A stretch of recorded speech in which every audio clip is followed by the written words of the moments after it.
ثم جعلناك على شريعة من الأمر فاتبعها ولا تتبع أهواء الذين لا يعلمون. Bismillahirrahmanirrahim. Alhamdulillahirabbil alamin. Wassalatu wassalamu ala al-mab'uts rahmatan lil alamin. Nabiyina Muhammad wa ala alihi wa sahbihi wa man tabi'ahum bi ihsanin ila yaumiddin, amma ba'd. Para pendengar dan para pemirsa, Assalamualaikum warahmatullahi wabarakatuh. Pada pertemuan yang telah lalu kita sudah membahas tentang syarat-syarat kewajiban zakat. Dan di pertemuan ini kita akan membahas tentang beberapa harta yang dizakati. Jadi penyebutan tentang hal-hal yang dizakati itu diterangkan oleh Nabi Shallallahu Alaihi Wasallam tentang kewajibannya, bahkan dikenal di tengah para sahabatnya radhiyallahu taala anhum.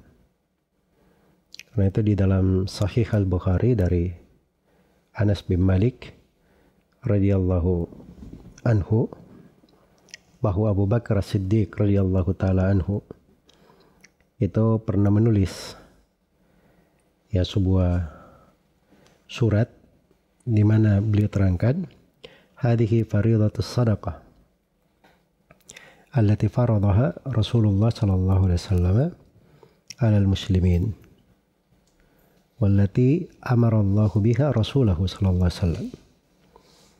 Ya, kata Abu Bakar, ini adalah kewajiban zakat yang Allah wajibkan atas Rasulullah sallallahu alaihi wasallam, atau Rasulullah sallallahu alaihi wasallam wajibkan atas kaum muslimin. Allah Subhanahu wa taala memerintah agar supaya Allah memerintah Rasulnya sallallahu alaihi wasallam dengan kewajiban ini. Jadi ini luar biasa dari penukilan Abu Bakar As-Siddiq radhiyallahu ta'ala anhu. Dan beliau terangkan secara mendetail tentang beberapa harta yang dizakati. Khususnya di pertemuan ini kita akan menyinggung di surat Abu Bakar ini terkait dengan zakat hewan ternak. Terkait dengan zakat hewan ternak. Jadi pertama sudah kita singgung juga bahwa harta yang dizakati itu ada 4. Ada emas dan perak, ada apa yang semisal dengan emas dan perak itu. Kemudian yang kedua ada hewan ternak. Kemudian yang ketiga ada hasil bumi. Dan yang keempat adalah zakat perniagaan, barang-barang yang diperdagangkan. Barang-barang yang diperdagangkan. Dan di sini terangkan di dalam hadits Abu Bakar As-Siddiq radhiyallahu taala anhu ini tentang kewajiban zakat pada 3 jenis hewan ternak. Pada unta, sapi, dan kambing. Yang ada zakatnya pada 3 jenis hewan ternak ini saja.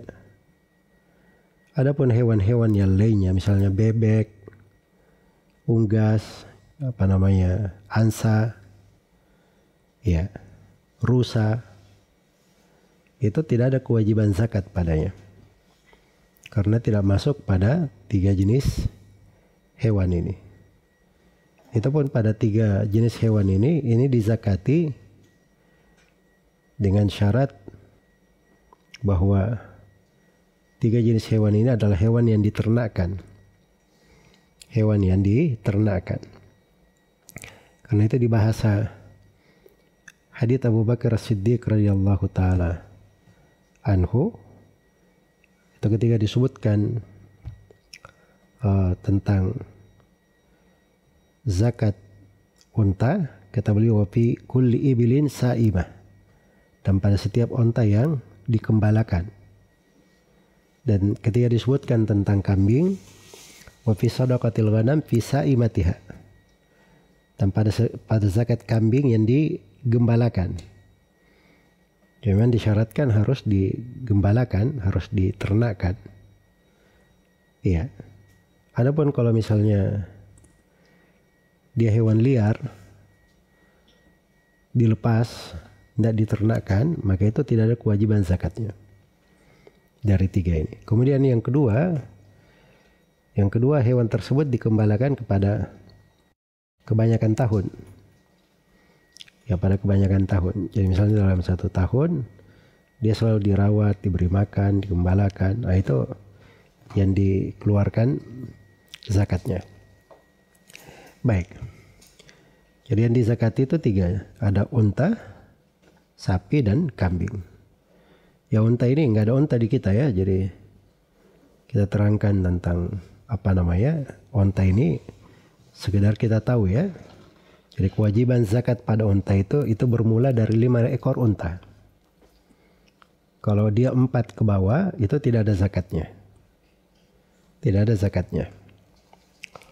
Jadi dari 5 sampai 9 ekor unta, itu dikeluarkan 1 ekor kambing. Dari 10 sampai 14, itu dikeluarkan 2 ekor kambing. Dari 15 sampai 19, dikeluarkan 3 ekor kambing. Dari 20 sampai 24 itu dikeluarkan 4 ekor kambing. Nah, begitu masuk di 25 ekor unta, nah di sini berubah. 25 ekor unta hingga 35 ekor unta dikeluarkan bintu makhat. Bintu makhat itu unta betina yang telah genap berusia setahun dan mulai masuk ke tahun kedua, itu bintu makhat namanya. Unta betina sudah genap setahun masuk ke tahun kedua. Ini kalau untanya 25 sampai 35. Iya. Kalau dia punya unta 36 sampai 45, maka wajib dia keluarkan bintu labun. Bintu labun itu unta betina tapi dia sudah umur 2 tahun, masuk ke tahun ketiga. Bintu labun. Iya. Kemudian kalau dia punya unta 46 ekor sampai 60 ekor, maka dikeluarkan 1 hiqqah. Hiqqah itu unta betina yang sudah berumur 3 tahun, masuk ke tahun keempat. Itu hiqqah namanya. Dan kalau dia punya 61 ekor sampai 75 ekor unta, maka dia keluarkan jada'ah. Jada itu unta sudah berumur 4 tahun. Sudah mulai masuk ke tahun kelima. Iya. Kalau dari 76 sampai ke 90, maka dikeluarkan 2 bintu labun. Dikeluarkan 2 bintu labun. Kalau dia punya 90 sampai 91 sampai 120, maka dikeluarkan 2 hiqqah. Dikeluarkan 2 hiqqah. Nah, kalau sudah lebih dari 121 ke atas, maka itu sisa dihitung antara bintu labun dan hiqqah saja. Iya. Jadi perkelipatan 40 dan perkelipatan 50. Iya, perkelipatan 50. Ya kalau misalnya 120 kelipatan 4 berarti dia bayar 3 bintu labun. Dibayar 3 bintu labun. Begitu. Kalau misalnya dia punya unta 130 berarti 50 40 berarti 1 hiqqah 2 bintu labun. Kalau dia punya unta 140, ya maka dia keluarkan 50 hikka tambah 40. Berarti 2 hikka 1 bintu labun. Kalau dia punya 150, ini kelipatan 50 berarti 3 hikka. Dia punya 160, dia keluarkan 4 bintu labun. Karena 40. Begitu per 40 dan per 50.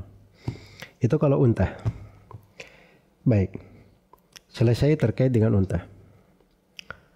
Adapun kalau hewan ternaknya itu adalah sapi, ya. Sapi, dan sapi ini semana dengan sapi adalah kerbau. Nah, itu disebutkan oleh para ulama ahli fikih. Ya, sapi dan kerbau sama saja. Jadi dalam hadits Mu'adz bin Jabal, di hadits lain diterangkan, jadi nisab untuk sapi itu minimalnya 30 sampai 30 ekor. Sampai 30 ekor. Jadi kalau dia 30 sampai 39, maka dikeluarkan tabi'ah. Ya, sapi jantan, boleh juga sapi betina yang sudah genap berusia setahun dan telah masuk umurnya ke tahun kedua. Itu kalau dia punya 30 ekor sampai 39. Tapi kalau dia punya 40 ekor sampai 59, maka dia keluarkan satu musinnah. Musinnah itu sapi betina, musinnah, sapi betina yang genap berusia 2 tahun, sudah mulai masuk tahun ketiga. Iya. Baik. Kalau sudah sampai 60, berarti dibagi 3 aja, sudah bisa dibagi 3. 30, berarti 2 atau tabi'ah. 70, 40, 30, berarti 1 musinnah, 1 tabi'ah. Iya. Demikian seterusnya. Dan ini akan mudah untuk menghitungnya.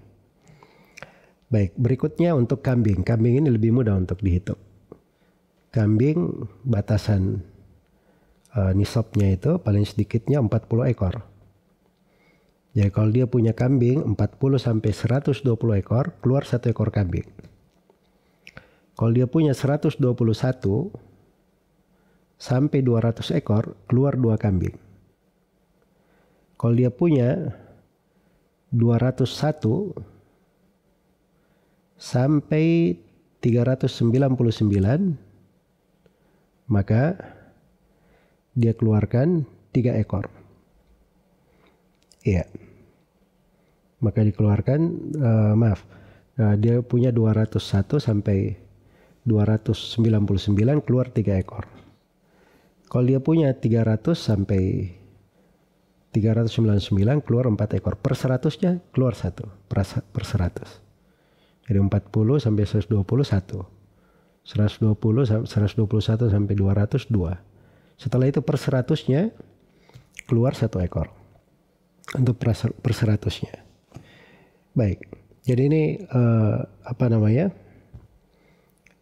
riwayat dari Nabi Shallallahu Alaihi Wasallam tentang nisab onta yang wajib untuk dizakati.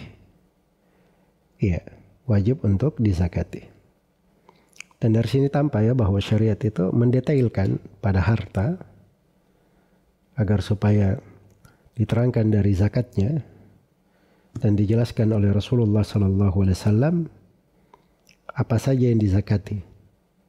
Sambil diperhatikan bahwa hewan-hewan yang dizakati itu jangan dikeluarkan yang hewan yang buruk, jangan dikeluarkan dari kambingnya, kambing picok misalnya, atau kambing yang sakit. Tapi dia keluarkan dari hewan itu apa yang paling bagus, paling layaknya. Ya minimalnya sesuatu yang paling pertengahan dari hewan yang dia miliki. Iya. Jadi ini secara ringkas terkait dengan hewan ternak yang dizakati. Semoga Allah Subhanahu wa taala memberi taufik pada semuanya. Wallahu taala alam.